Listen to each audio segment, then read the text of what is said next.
রমজান মাসের শেষ 10 দিন বিশেষভাবে গুরুত্বপূর্ণ ও মর্যাদাপূর্ণ, কারণ এই সময়ে রয়েছে মহামান্বিত লাইলাতুল কদর, যে রাত হাজারো মাসের চেয়ে উত্তম বলে উল্লেখ করা হয়েছে কোরআনে। তাই রমজানের শেষ দশকে ইবাদত বন্দিগি বাড়িয়ে দেওয়ার জন্য মুসলমানদের বিশেষভাবে উৎসাহ দেওয়া হয়েছে। শেষ 10 দিনের গুরুত্ব ইসলামের ইতিহাসে দেখা যায়। হযরত মুহাম্মদ সাল্লাল্লাহু আলাইহি ওয়াসাল্লাম রমজানের শেষ দশক শুরু হলে তিনি ইবাদতে অধিক মনোযোগ দিতেন। তিনি রাত জেগে ইবাদত করতেন, পরিবারকেও ইবাদতের জন্য উৎসাহ দিতেন এবং দুনিয়াবি ব্যস্ততা থেকে নিজেকে দূরে রাখতেন। রমজানের শেষ দশকের প্রধান বৈশিষ্ট্যগুলো নিয়ে বিস্তারিত থাকছে ডেস্ক রিপোর্টে। ইসলামের ইতিহাসে দেখা যায় হযরত মুহাম্মদ সাল্লাল্লাহু আলাইহি ওয়াসাল্লাম রমজানের শেষ দশক শুরু হলে তিনি ইবাদতে অধিক মনোযোগ দিতেন।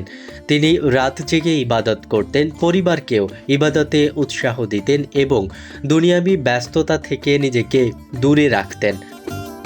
এই দশকের প্রধান বৈশিষ্ট্য হল লাইলাতুল কদরের অনুসন্ধান, ইবাদতের পরিমাণ বৃদ্ধি, আত্মশুদ্ধি ও তাওবার মাধ্যমে আল্লাহর নৈকট্য লাভ। রমজানের শেষ দশকের বিজোড় রাতগুলোর যে কোনো একটিতে লাইলাতুল কদর হওয়ার সম্ভাবনা বেশি।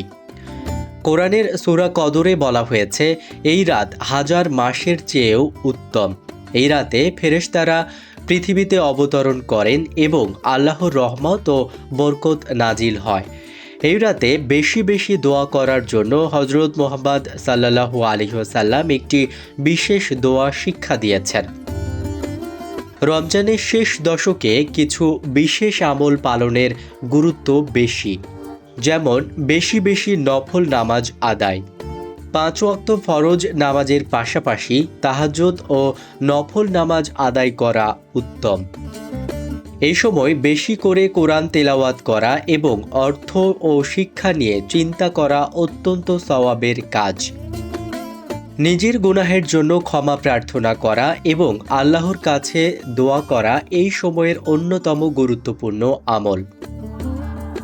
রমজানের শেষ দশকে মসজিদে অবস্থান করে ইবাদতে মগ্ন থাকাকে ইতেকাফ বলা হয়। হযরত মুহাম্মদ সাল্লাল্লাহু আলাইহি ওয়াসাল্লাম নিয়মিত এই আমল করতেন। গরিব দুঃখী মানুষের সাহায্য করা এবং দান সদকা করা এই সময়ের অন্যতম গুরুত্বপূর্ণ ইবাদত। এই সময় আন্তরিকভাবে ইবাদত, তওবা ও দোয়ার মাধ্যমে মানুষ তার জীবনের গুনাহ মাফ করিয়ে নিতে পারেন এবং আল্লাহর নৈকট্য অর্জন করতে পারেন। তাই প্রতিটি মুসলমানের উচিত এই সময়টিকে যথাসম্ভব ইবাদত ও ভালো কাজে লাগানো।